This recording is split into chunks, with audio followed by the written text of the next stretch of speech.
our organization and stuff because of like the thing at UNM and some other things. And it was interesting. Mm-hmm. I know like Annie was telling you some stuff. I know Layla's been stressed. Yeah, no, it's been really, really weird lately. All right, so I figured out the Facebook Live thing, so we'll be going live on Facebook as well.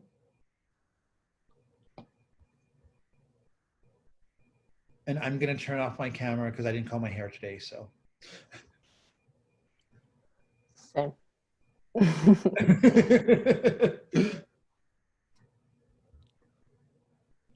All right, Lorena, if you want to go ahead and put up the slide. Okay. Helen. Hi, sorry, Lee. You're okay. Let me see if it lets me do it here.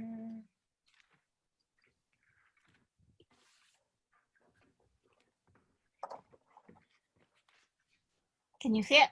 Yes. Oh, I think, Nanika, I might have put your association as public allies, but if you want to correct that during your introduction, you can.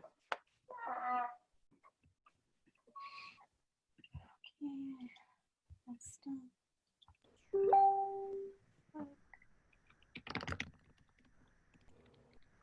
All right, I'm going to mute everybody until we begin. So if you can, though, if you can keep your chat box open, that's how we best communicate. So if you're able to keep that open, then we can see everyone's communications, but I'm going to mute everybody.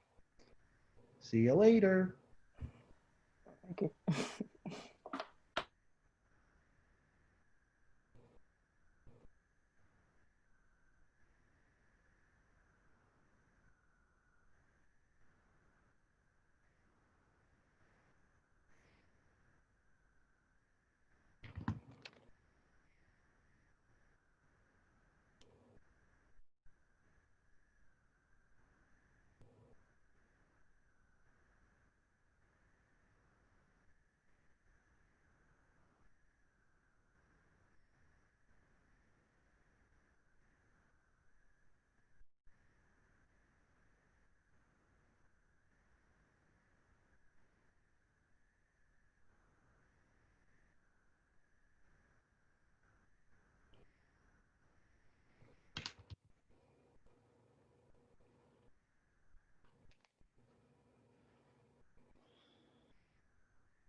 This feels eternal, right? Yeah, the longest 5 minutes ever. I know it is.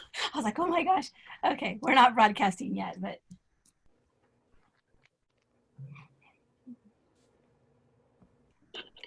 But it looks like we're ready to go, so.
Looks like we have 3 minutes.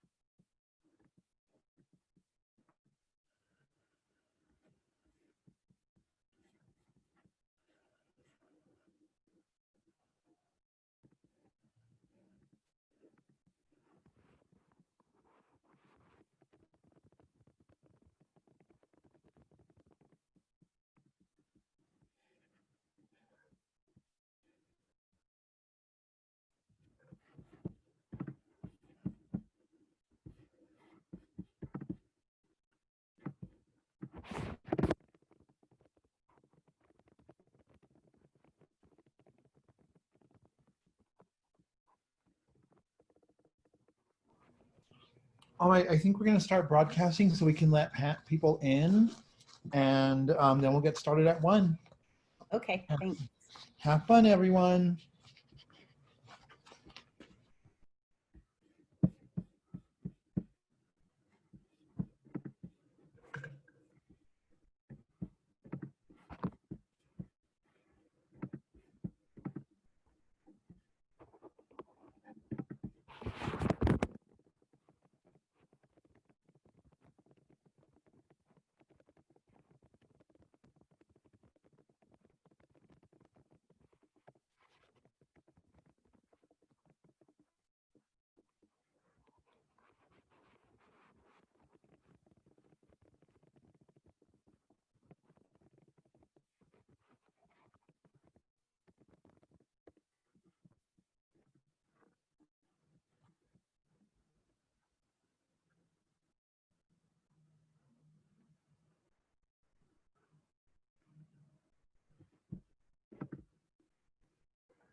Good afternoon. My name is Asada Zarai, the Vice President for Equity and Inclusion at UM, and I'm here to welcome you to our 3rd installment in our series on climate and COVID-19. Today, we focus on Asian and Asian American and Pacific Islander student challenges. We will hear students' concerns and think through ways to address issues that they have been facing. There are 14 chartered student organizations that are connected to the Asian community here at UNM. And so we are partnering with those available for this 3rd event in our series. And we're so happy to know that we are live on Facebook. So hey out there. We thank our DEI colleagues, the LGBTQ Resource Center, SHAC, OEO, the Dean of Students, and the Global Education Office for co-sponsoring this event. Now we invite Chris Hoang to moderate today's discussion.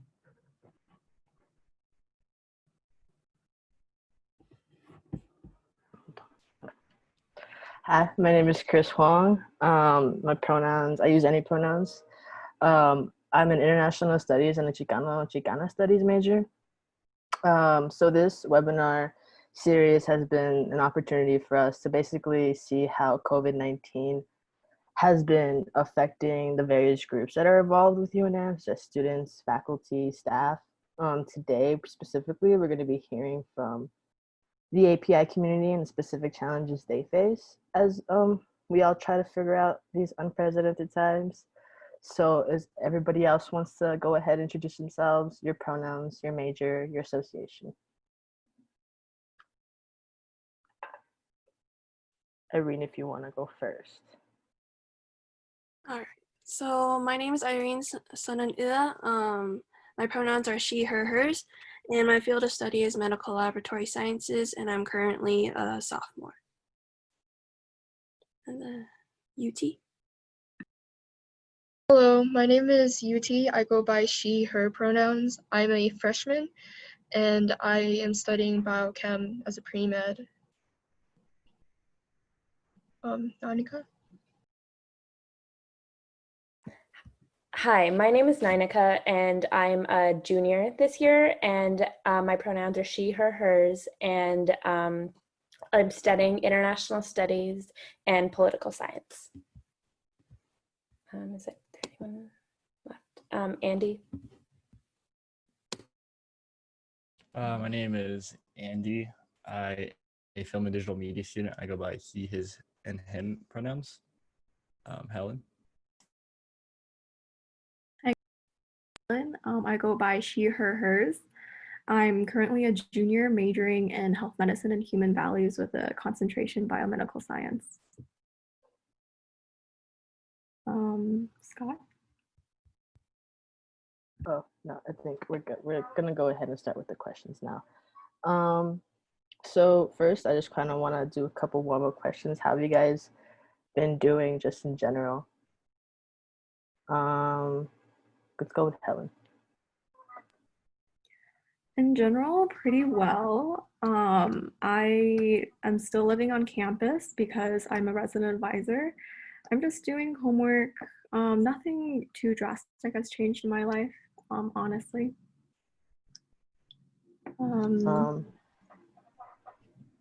Do I pick someone?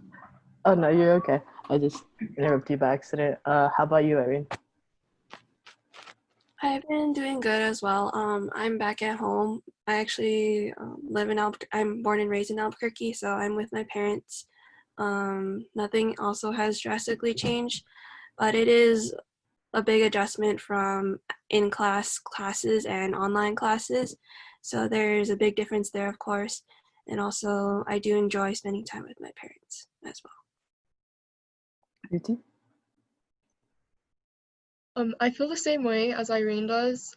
Like it's just been a big adjustment. Overall, I've been doing well physically, but like emotionally, I feel like some things are overwhelming, and then other days I'm like okay as well. Nanika? Yeah, I agree with what everyone else said. And for me, with my major being political science, you know, most of our learning or a lot of our learning is like discussion based, and it's like a little bit harder for me in my classes because of that. But overall, I think all things considered, I'm doing pretty well. Andy? I think I'm adjusting like everyone else is. I mean, I was supposed to graduate next month, but that's changed drastically. So I've been spending a lot of time at home, and being a fine arts major, it's a little hard to do the things that I normally do at home. But I think I'm adjusting as well as everyone else can. What do you guys say would be like your biggest challenge moving from like a physical being in the classroom to like going on these Zoom meetings, and any complications you've had with professors, with students, with the work? Helen? For me, I think it's the lack of just like personal contact with anyone. It's definitely weird talking to people over a screen rather than like seeing a person like in front of you. In regards to my academics and schoolwork, nothing much has changed. Most of my professors have pre-recorded lectures. So I just watch those, and there's like not very much contact with the rest of like the students or the professor themselves unless I go to office hours. You too? It has been pretty much the same as well, like except for like certain issues with like internet, but like in chemistry classes, since I'm a biochem major, everything has been running pretty smoothly. Everyone's like trying to work with each other so that way we could like both help each other and set in a sense, and then also adjust to the environment that's happening. Andy? I think the fine arts department was very unprepared to like prepare for it, so we really were at a loss for a few weeks, just because a lot of the things we do, I was supposed to shoot like my senior thesis project. We were 3 days away before like the university shut down, So transitioning from that to not being able to do anything at all till everything else resumed, because we're still kind of like on pause. But at the same time, like that was my graduation credit. So I think it's been really difficult to like transition into like this state where I'm normally out and about doing those types of things. But I think we're doing what we can for sure. Nanika? Yeah, I think my biggest thing is just the lack of human interaction. Like in general, you know, having discussions in class, like I said, that's a really important aspect. And in one of my classes, our entire class is based on working with refugees and working with immigrants. And it's really hard not to be able to do that. Like that takes away from like such a big part of the learning, doing it over Zoom, doing it over phone calls, things like that. So it's just like hard not having that interaction. Irene? For sure, the overwhelming factor is there, and also and just personally, I work better when I'm in human contact because my attention span doesn't work as well like on screen, of course, and I think everybody can apply to that. But also, I do for academics. One of my professors, they don't really have lectures. They give us just material like outlines or things to read in the book, and then doesn't expect us to fully in-depth look into like what the subject is about. So that's one of the down points, because not only do you want to talk to this professor, but they don't initiate like having an actual lecture pre-recorded, if that makes any sense. You think? I kind of like agree with that. Like in some of my like math classes as well as like my other science classes, a bunch of them have been just like us trying to come up with our own time to like learn from like the slides that they provide us. And it's like pretty difficult in the sense that like you have to find a time to like differentiate school and then like everything at home, even though everything is at home. In a sense, I don't know if that's like what everyone's feeling, but like for me, I felt the most productive when I was at school. So the fact that like we kind of started like transitioning everything to online, it does kind of feel a bit hectic, just a little bit. Also, I want to ask the person who's controlling the mute to mute me when you guys are talking, just because I'm on a really squeaky chair and I don't want to interrupt you guys. But like this is your chance to really like let professors know what they could do to help you. And just as a reminder, like everything you say on here, there's a policy in place about whistleblowing. So anything you say on here, like you guys are safe. And also a reminder to the audience, you guys can ask questions as well. There's a Q&A option. Let's go with Andy. I'm sorry, can you repeat the question for me? Yeah. So since you are like, I feel like you are impacted the most considering you were so close to graduation for this hit. Like, what do you think that like your professors or like UNM can do to like help you in this time? I think similarly to how high school students, seniors especially, were very close to graduation, I think everyone's trying to find ways for seniors to celebrate like their accomplishments, and for them being so close. I know there is like an online celebration, but a lot of these students were really close to wrapping up their studies, so the professors are doing whatever they can to help them finish what they had started already, because a lot of the people were already like halfway in progress, because we were like a week away from spring break, I think, or like a week after spring break, I can't remember. But in all departments, they're trying to do whatever they can for students to finish what they were already doing.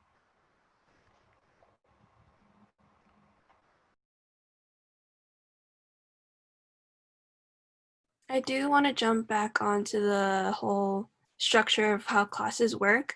And since me, UT, and Helen are science-based classes, the thing is, what's difficult about our science majors is that some of our classes are lab-based, and I feel like it's very thankful for the chemistry department for them to have a transition from in-person class into an online form, because I'm a peer coach for student support services, TRIO, and I've heard from students that their lab has been transferred to online. All they have to do is they're given data from an experiment, and they just have to fill out their pre-lab and post-lab type of things. And also for the biology department, it is difficult because I'm taking genetics right now, and for genetics, the lab was supposed to be like pure experiment, but also there was a poster project added to that. But unfortunately, we can't do the poster project because, of course, we can't present what we were trying to present on the project subject. Nanik, I feel like you're also in an interesting position considering you're also a political science major, and I think like this is really like a turning point in the academics. So like, how do you think that your professors can help you? Yeah, I think it's the entire basis of like how we learn, is like in political science, it's not just like studying a textbook or studying or just reading articles. It's like talking with other students, opening dialogues about like our different perspectives. And it's really hard to figure out like what, professors can do to make that more normal, like more to how it was before this whole pandemic, because like Zoom, it is, it is like the only alternative we have, but also it's just not the same in the way that you engage. Like I could just turn off my video or turn off my mic and just not be present. It's so easy not to be present in your classes right now. So in terms of what professors can do, I'm still trying to figure that out myself, because it's just so hard to figure out how to become more engaged in these classes right now. Like I try to stay engaged in my classes, but it's just not the same as listening to the people around you talk and starting a conversation with them. So I wish I had an answer for that, but unfortunately I do not. Yeah, I feel like we're all scrambling here. How about you get UT?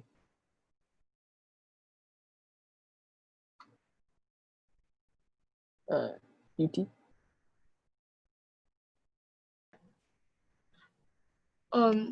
For me, like what I do really appreciate is the fact that the professors are still trying, because everyone is trying to adjust. Like what Irene said, the chemistry department has been extremely helpful in trying to like understand the student situation. I know from like talking to my other friends who like are more overwhelmed, they say it's been a lot difficult because they were sent home from like their dorms and like straight to like having a rather, I guess, safe environment at UNM that they like provided. Like the campus gave a safe environment, but then when they had to go home to like families in which they felt like they weren't necessarily accepted for who they were, they said that was like really difficult for them as well.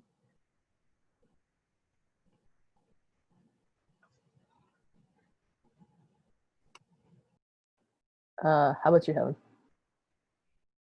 Yeah, going back to like what UT said, I think it's really important for professors to stay super understanding of the students.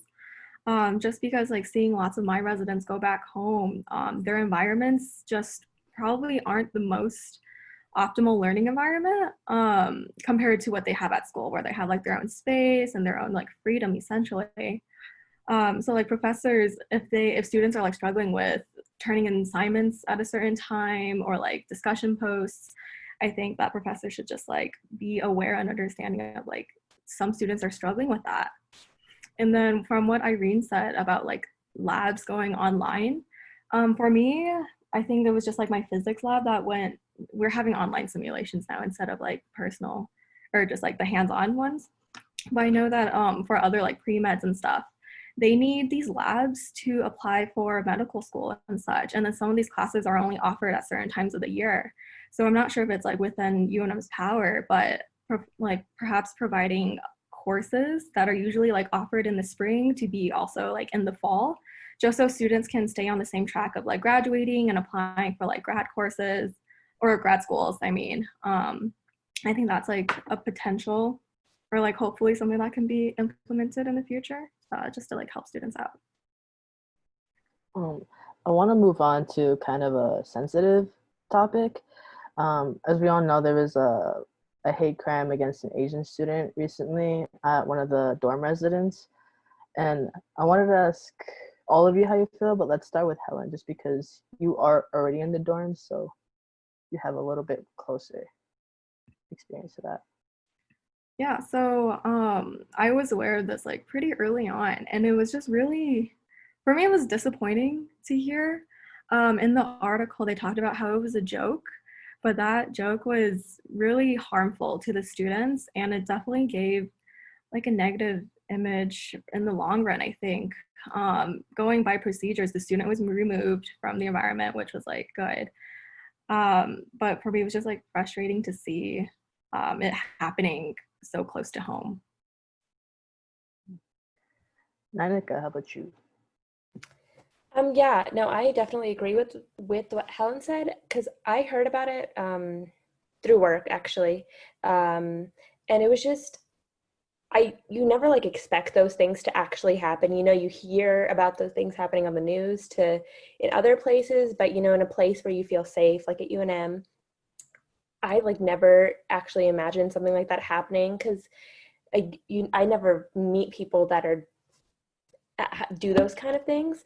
And so when I heard about it, it kind of opened my eyes to how, and I was mentioning this earlier before we started the live, but it's the fact that the kinds of things that people do when they're scared or when they're angry, it just kind of brings out kind of how they really feel. Like it's really easy not to do those things when you're everything's fine, everything's great, but when things turn bad, like the pandemic, the kinds of things people do to lash out of whatever emotions they're feeling, it just kind of opened my eyes to that.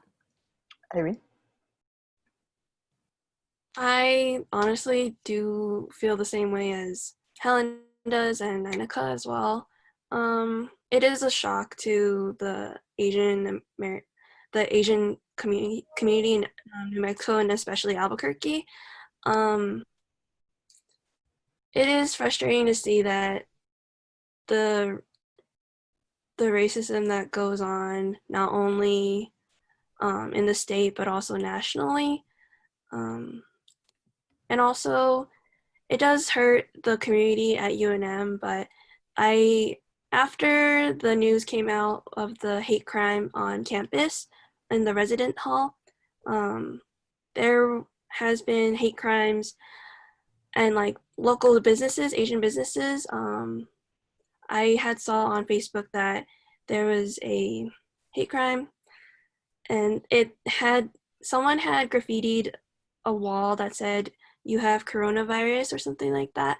And that was just really frustrating because they're not the ones who have corona. Like just point blank, like none of us have corona, at least that we know of. And overall it's just frustrating. That's all I have to say. Andy? I'd have to say I wasn't surprised at first, just because there was like an upcoming trend around the nation of a lot of hate crimes happening, especially in those communities. And I know it doesn't happen like a lot here, but to see it happen, I feel like during this pandemic or during like this fear, it gives people an excuse to like point their hate towards someone, you know, or a group of people. So I wasn't exactly surprised per se. I can agree that like it did hurt our community in a lot more ways than one, but at the same time it helped us like support each other in a sense that to further like strengthen our community in these times when we're being like discriminated against. Personally for me, like me, Helen, UT, and Irene are part of the Asian American Students Association. Helen and I are on the exec board, but especially in those times we had to make sure like people within our organization and in our community were like supported and comforted during these times when people don't feel as safe. So I think that was the best thing that we could have done. So in light of like everyone, or not everyone, but people like discriminating towards these groups and communities, there were times where we had to find like hope or like light in that. You too? I wouldn't say that I was surprised as well, but I was also pretty disappointed in the fact that like people kind of showed their true colors when things aren't going like as what everyone expected. For me personally, I feel like it's disappointing because like some people view the virus as like towards a race. Like they think that a certain race or ethnicity is associated with the virus, which I think is pretty dangerous to call it like that. And the fact that people like I don't know how to explain it, but like it's kind of just unfair that like people are just treated poorly when in a sense we should just be practicing kindness and like taking care of each other and just like supporting and advocating for like public health rather than just like accusing and blaming someone for something that no one has control over.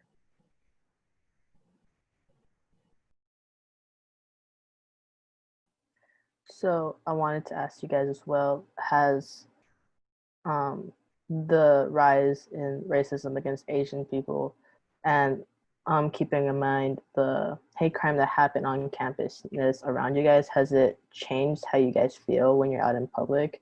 And also, what are some things that you think UNM can do to help you guys feel safe in the event that we eventually do return to campus? Let's go with Irene. Well, let's see. Can you repeat the question really quick? Sorry.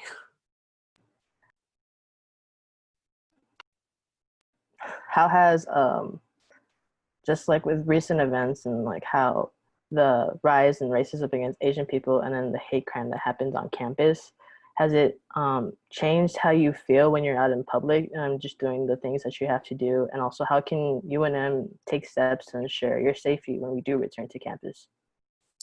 Okay, thank you. Well, it does for sure give me a little bit of fear to go outside. Since personally my parents are at an older age and my dad does sneeze pretty loud, it gives me a fear that like people look at him differently and if he has the virus, but knowingly I'm sure he doesn't have it. But what UNM could help students like us in the Asian community, Asian American, Pacific Islander community, possibly just like having discussions like these for sure and asking what the community thinks about. Like, I think having community input for sure is important, and having an organization like Asian American Student Association, that can also be a platform for us to speak our own voices, especially. So, yeah. Nainika? Yeah, so the hate crime, all these negative sentiments towards the Asian American community, it hasn't affected me as much just because people don't generally associate me with the Asian community just because people don't associate Indians with the Asian community as much as, other countries in Asia. So it hasn't affected me in that sense, but it's just it's made me more hyper aware of, how easily people can put judgments on certain groups just because they assume things. And because of that, I think that the number one thing that UNM could do as an institution is educating people. When I think of these sort of hate crimes, I think of, automatically 9/11 and how people assumed that, Muslims as an entire group were responsible for all of the bad things that happened on that day. And so it's like the same thing here, you group a bunch of people together and just put your negative energy, put your hate towards them. And so I think that the best thing that UNM can do, no matter what the group is, because these things will inevitably happen, whether it's like this pandemic or just any sort of thing that someone could associate with any particular group, those are inevitable. So I think that just educating people in general about being able to differentiate a problem from associating that problem with a certain group, I think is definitely really important. UT? I do agree with like what Nanika said about like educating people. I know another student at UNM, Emma Hotz, like brought up a petition for like a resource center, which I thought was a really good idea, because just like during this time, it just goes to show that like people need help and they need resources and like a place to go to for when they need help, and like someone to talk to during like this like hard time. On top of that, like in terms of how I interacted with people, it's kind of been different, just because like even when you sneeze and like cover your mouth, like you get stares from people. It's manageable, but like you still like get these looks that, you know, there's like subtle like hints of racism like that's like laced with it. But I guess like in order to like combat that, like it's just to advocate for like kindness and just like continue promoting for like different ways to help other people feel more safe and connected, I guess. Helen? So most of my interactions haven't been on campus, of course, but like in public, I do notice myself like reacting differently to people being around. There was one incident where I was just picking up some food, and then while I was waiting, these two men were talking about how like COVID started because Chinese people were eating bats. And then they were just blaming Chinese people for like all of this. And then I was just minding my own business, because they only started talking about it until like I walked into the room.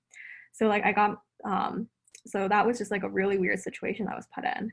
And then like in public spaces, I see that like people like take a step back when I'm like walking by them. They're like really small microaggressions, of course, but like I've just noticed those small things. I know that like people don't mean to do it, but I feel like the media has like shown that like that there's like a negative stigma around Asians, of course. So now like I'm definitely a little bit more anxious going to public. I see people like taking a second look at me because like now they know that I'm Asian. You know, like I feel like my Asianness is more distinct. For UNM to like help that out, I think like having a safe environment for students to be able to like share their experiences and like provide support for each other, because like what other people said, like we're all in this together. What UT brought up, the resource center, that is something that we are working towards, and it's basically just like a central hub for Asian American students to like go to and like find support for and from like each other as well. We're like thinking about adding like other resources for the students to like go and utilize as well, just to like make sure that they feel supported by their school. And yeah, I agree with what everyone else said about like the importance of like educating people and like telling people that this is a issue and that's going on in our own community. Andy? Yeah, I think everyone stated everything I needed to say. I definitely get the stares going out in public, just going to the grocery store. Like even small things, even if you're wearing a mask, people will still like glance over at you, and it's kind of hard not to notice. I definitely agree that like my Asianness is definitely more like prominent now that I feel. I don't think people like necessarily like pointed it out until now. I think the biggest thing for me, I feel the best thing to get people to like help would be educating people. I think a lot of people associate like this negative stigma with this population just because, like Helen said, like the media has a really bad ties with it. Even our own president like labeled it the Chinese virus. Like a lot of people just don't understand, which is like something you would expect to be very simple to grasp. So like, oh, these people don't necessarily have the virus because they're Chinese, but people just associate that with you because you are Chinese. Like I'm half Chinese and I haven't even been to China, but people still associate like the disease with myself, which is kind of ridiculous. And you would expect people to understand that, but it's like a lot more difficult to get those people to comprehend that notion. So I think education is definitely the biggest thing to get people to understand where these people are coming from. Like we're all in this together, for sure. It's not like Chinese people put us in this situation so like we could suffer alongside you. Like education is definitely the key to getting people to understand. Now, I know there's been a petition for an API center. Can anybody raise their hand who has the most info on that and what exactly the resource center is going to provide for Asian students and what you guys need? No? Helen? Irene, Andy, and I'm not sure, but there's a committee being formed to help with establishing this Asian American Resource Center. The petition was started by Senator Jacob and then continued with like Emma, and now it's just like being furthered through UNM. But the entire goal was, it's like pretty much what the African American Student Association offers, as well as the El Centro de la Raza, which is like for the Hispanic minorities as well. So like our goals was just like provide a central hub for Asian American students to just like go and like seek support. We're working on like creating a survey to like send out to students to see what they expect out of a resource center right now. But it's like, it's looking more towards like educational resources as well as like maybe career opportunities and like mental health resources. Yeah, if Irene or Andy have anything else to add to that. Right.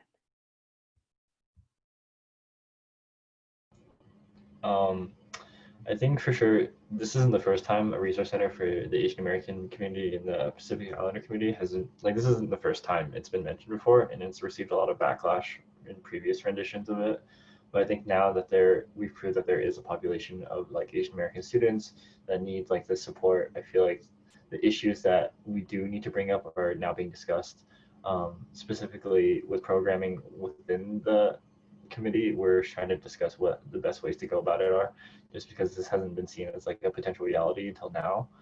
Especially in times like this, we can see that there is a need for it, and there is a population that would utilize these resources.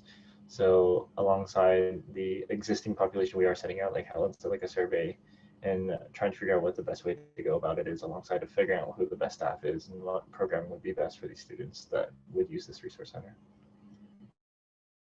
Irene, do you want to add anything?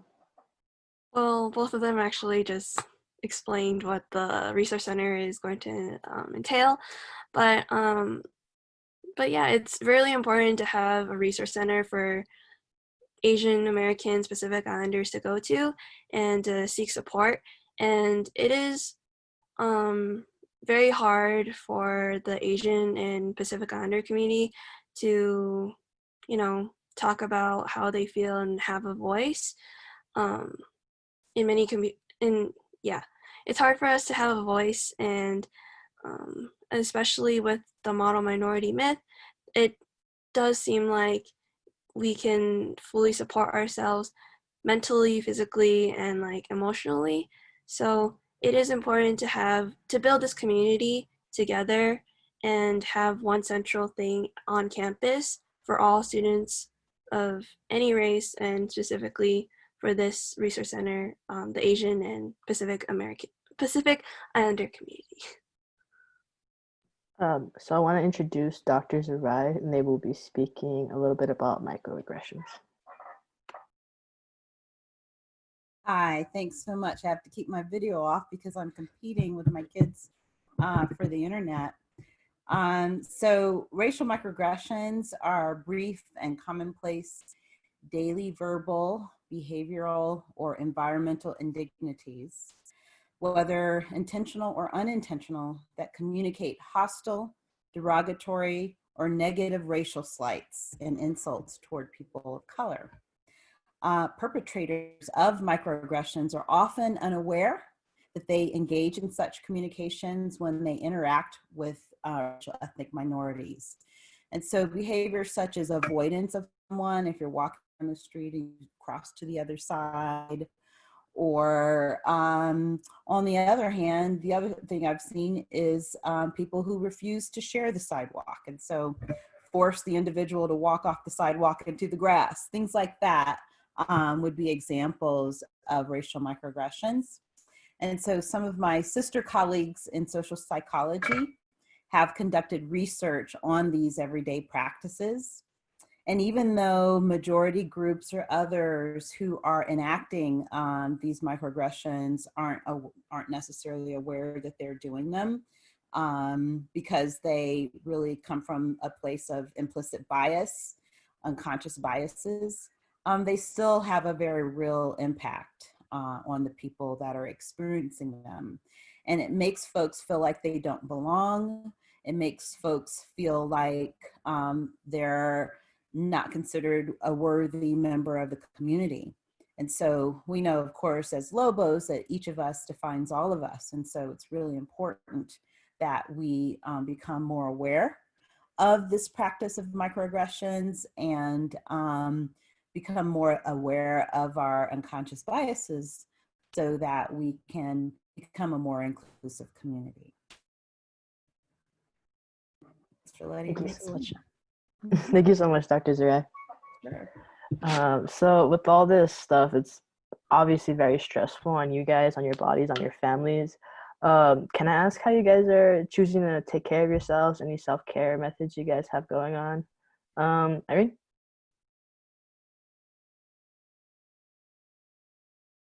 Well, I do stay home all day. I actually haven't gone out of my house besides taking out the trash or getting mail, but I do watch a lot of stuff like videos, make food with my parents, taking care of myself, a lot of sleep for the most part. So, yeah. Andy?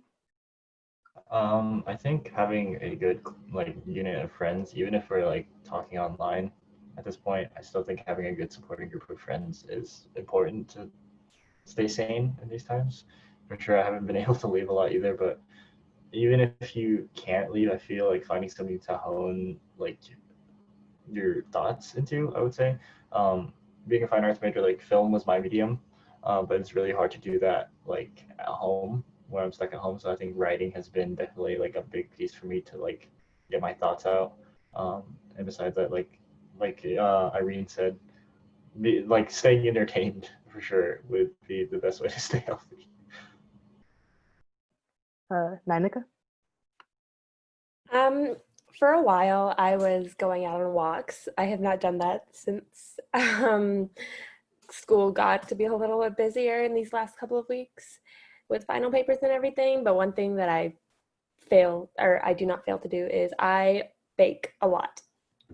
And that's usually something that's like, it's a normal thing I used to do before the pandemic. So I'm doing it now. And so that's just kind of one thing that keeps me from going a little bit stir crazy from being here all the time. So UT? I've been pretty much doing like sleeping. I started journaling again and then like exercising more just to keep myself busy. It's helped. I enjoy sleeping as well, and like just talking and like having a circle, like what Andy said, like a circle and group of friends, like through like online video chatting, Snapchat, it like helps a lot with in dealing with what's going on. Helen? So at the beginning of all this stay at home, I went running because exercise was usually a way that like I got most of my like anxieties out. It's still something I do every once in a while, but like now that I've adjusted a bit better, having like a really solid group of friends to talk to has been really great. They're like super supportive and like we all share like very similar experiences. So we just like talk about things and it's just been nice because it feels like someone's there for you, even though it's like through like internet. I've also learned to recognize when like things get too overwhelming. For me, I always like have things to do. So when I recognize that like I have too much on my plate, I've like learned to like set things aside and just like make time for myself and just like do something that's fun and not work. So we're nearing around 20 minutes to the end of the webinar. So we're gonna open it up to the Q&A and we have a question from, I apologize if I say your name wrong, Shihao Chen, and they ask, how should you identify and react to microaggressions? And you guys just want to raise your hand, whoever wants to answer that.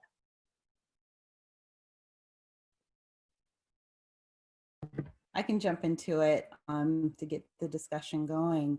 I think the first thing for a person who's experiencing it is for them to recognize it for what it is. And so, you know, to try your best not to allow yourself to be gaslighted by these things when they occur, so that you understand this is really not about you. This is about the ignorance or short-sightedness or, you know, lack of exposure of the person who is behaving this way toward you. And so I think that's just psychologically really important so that we don't soak in those negative feelings and we can externalize them. I just wanted to add on to that real quick. For me, one thing that I do when I feel like there's been a microaggression, you know, against me, so to speak, is that just figuring out the context of it, or like the situation, understanding whether, you know, I can respond in a healthy, normal way, you know, try to educate the person, or if I'm in a situation where it's, you know, dangerous, or if it's just somewhere where it's better for me not to respond. Because, you know, having been in both situations, I know that even though it'd be great if you could always educate the person, let them know what they're doing, it's not always the ideal response. So, you know, if you're like in danger, depending on what the microaggression is, of course, you know, I personally don't respond just because I don't want things to escalate. But I think if it's like, you know, one of my friends, or just not even if they're one of my friends, if it's a situation where I feel comfortable saying something about it, it's just letting them know, hey, like just bringing awareness to them of what they're doing when they're saying that. Yes, in my community, we call that picking your battles. So Helen, you mentioned you were an RA. How is life on campus right now, and is residence life doing anything to make sure their students feel safe, or what's been going on campus? It's really empty. It's really, really empty. It's weird not having like people walk past my door anymore. I'm right by the laundry room, so it's usually like always like hustling and bustling and like beeping going off, but it's been strangely quiet. With Res Life, they've allowed students to request like a COVID-19 extension for people who like don't want to, essentially don't want to go home, or they have like extenuating circumstances where they can't even. I have a couple of like foreign exchange students still here just because their countries aren't doing that great, or like responding to the COVID-19 virus. We have programs throughout the month where we make sure that like students have a safe space to like have discussions and stuff. I think it's weekly where people can just join and just like talk about how they're doing. And I think that's been really helpful in like reminding people that they're being supported even though they're like confined to their own rooms. We also like send out like emails every once in a while to make sure that like the staff here like still exists, and like we're here to like help and like support in any way that we can.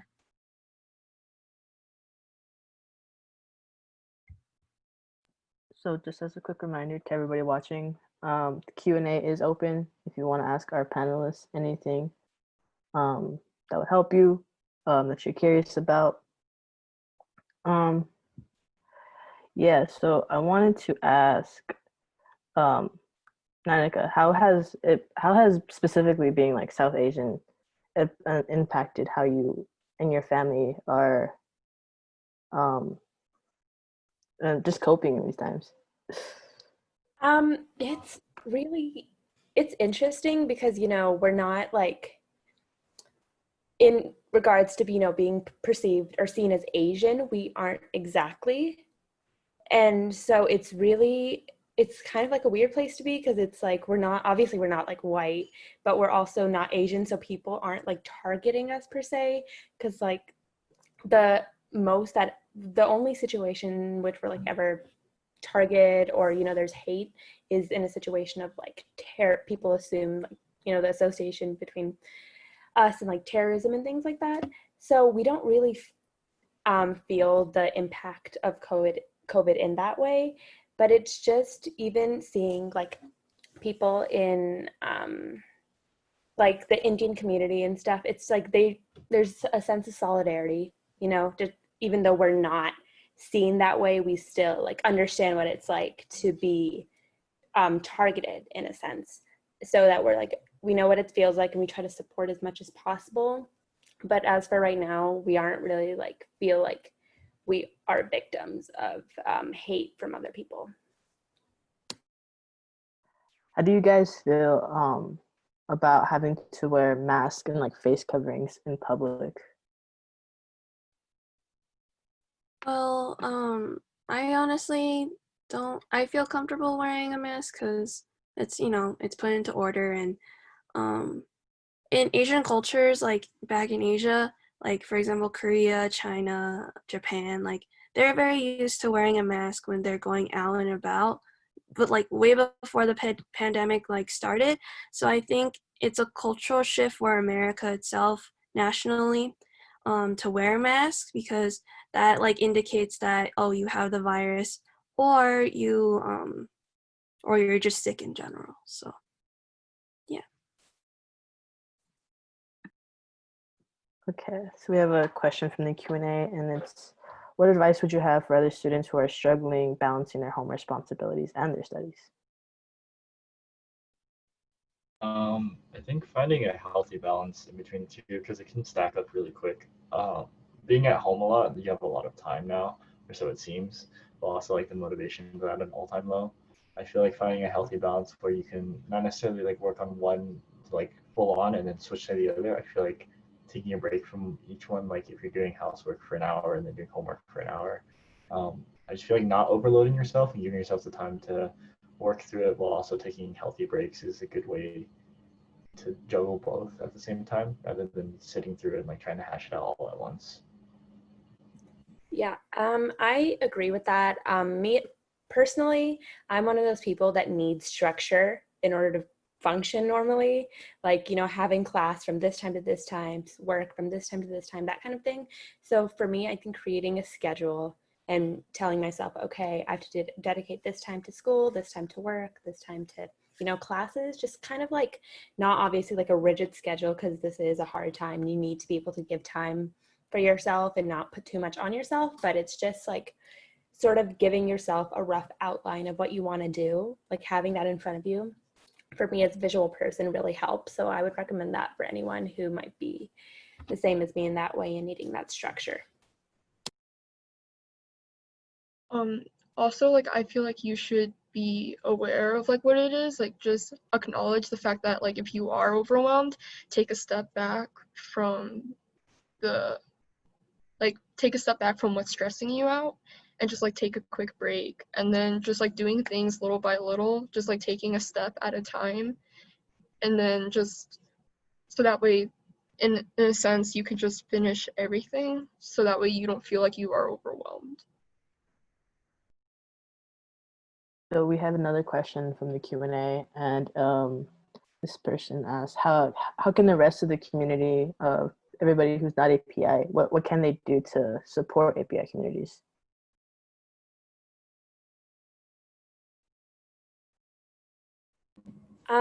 I personally think, you know, from being someone who's not particularly as targeted in this situation, speaking from that perspective, I think the greatest thing that other people can do is when they recognize that they see people targeting the Asian community, sort of try to, you know, educate them. Because I think people in the Asian community right now, they do not have that sort of privilege of being able to talk to someone and have them listen to them. You know, if you say like, the virus is not caused by Asians, and if an Asian is saying that, I feel like there's a lot of people that just won't listen to those kind of things. So I feel like other people have that privilege of being able to educate people and inform other people who might think otherwise. So I think that would definitely be a great thing for people to try to do. Actually, if I can personally butt in here, I personally think, like Nanika had mentioned, privilege is becoming very apparent as we are on quarantine and people are losing their jobs.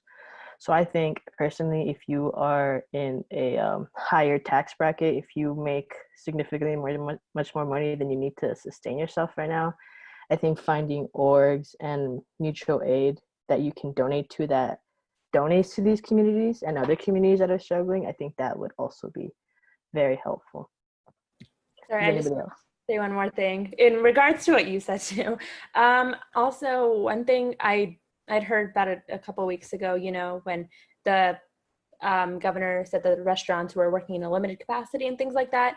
A lot of people, there's obviously a lot of, you know, restaurants struggling, but the amount of support that, you know, Asian sort of restaurants, like Chinese restaurants, Vietnamese, whatever it may be, the amount of support they're getting, it just isn't very much, because people think that, you know, they're associating them with the virus, you know, of course, and saying if I get food there, you know, I might get the virus. Like there's all those assumptions being made. So I think that supporting those sort of communities through, you know, buying food from their restaurants would also be a really good thing to do. Irene, I know your family personally does own a restaurant in Albuquerque. Is there anything that the community can do to help you? Well, yeah, so my family, not my parents, but my uncles and aunts and stuff like that, they owe Sam Cafe. I personally haven't gotten contact with them because I did used to work there before the order had been put that there's only a limited capacity. So to help, it's definitely just like supporting your local what's it called, restaurants and in town as well. What's it called? I just had the thought.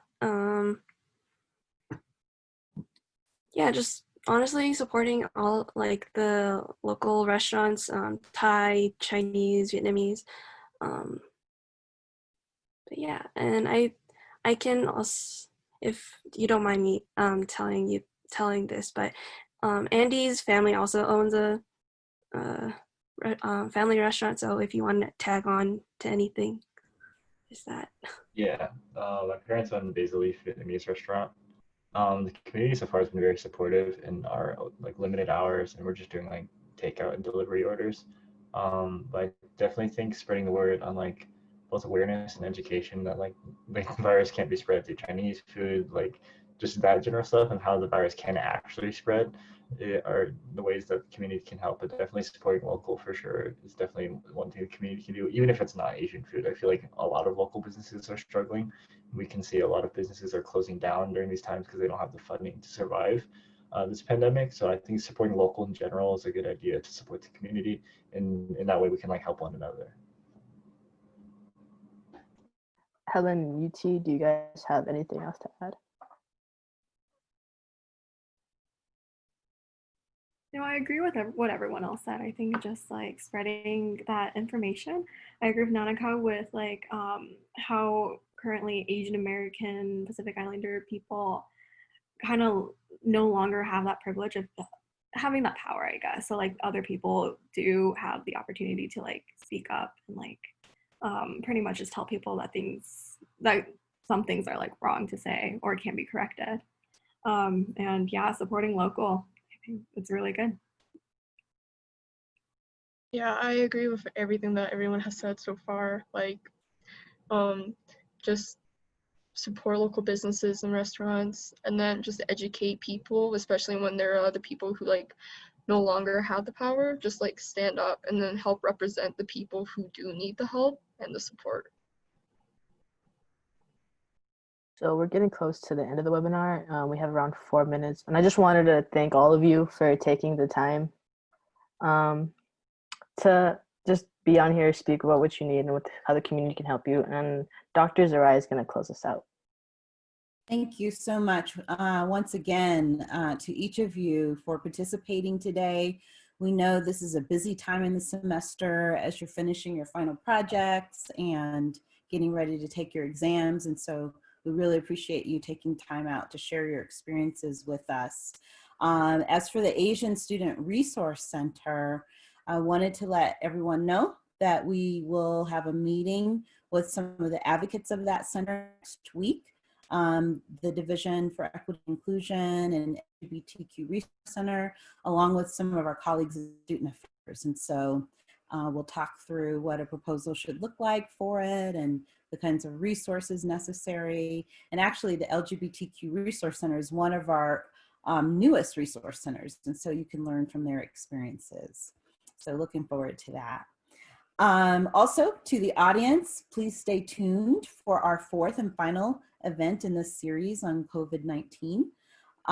In partnership with the Women's Resource Center, we will focus on how students, staff, and faculty are navigating the enmeshment of their identities as parents, students, and instructors and professionals, and the incredible stressors while we all socially isolate.